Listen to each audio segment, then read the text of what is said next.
really was kind of out of the blue.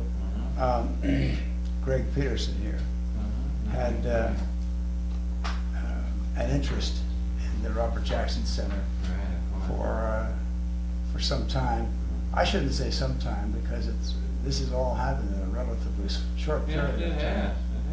And he asked me if I'd be interested in having some role with the center, and I said, sure. I mean, I was looking for opportunities to use my time to the benefit of the community, and there was a lot about this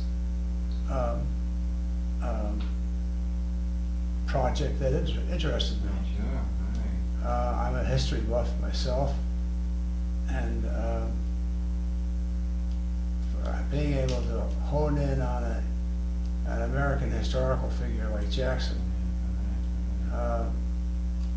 is a great opportunity. I, like a lot of other people from Jamestown, didn't really appreciate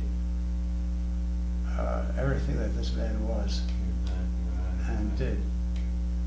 His greatness, I think, has eluded a lot of people in this town. And so having an opportunity to help Jamestown to better understand Jackson, and helping, shall I say, society as in a larger context understand Jackson, was something I considered a very rare opportunity. Once I got, in even the slightest degree, interested in Jackson, and read a little bit more about his life and his biography, and then once I saw this building, it seemed like a win-win situation. I obviously knew of him as the chief prosecutor of Nuremberg, but had not really gotten into him as a person, and really had not properly understood the role he took in international law through Nuremberg, the precedent-setting nature of his work was just astounding. So not only was he personally impressive, but the work he did was incredibly important to the field of international law. He showed that in his career as a country lawyer. I mean, he took on some tough cases and won most of them.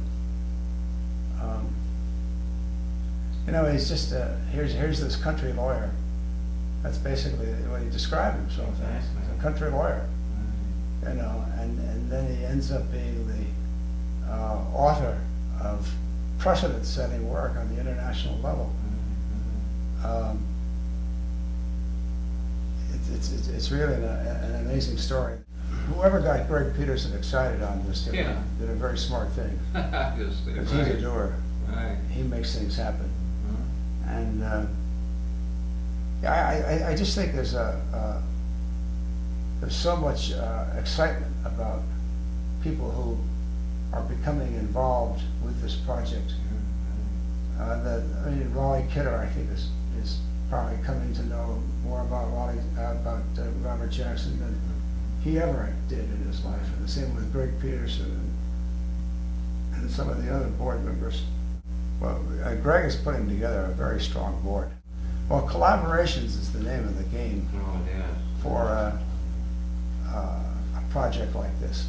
The Jackson Center needs to develop collaborations with Chautauqua.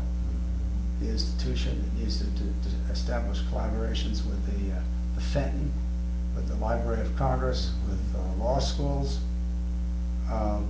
with any physical entity that does programming in the area of law and legal ethics and anything having to do with law and society today.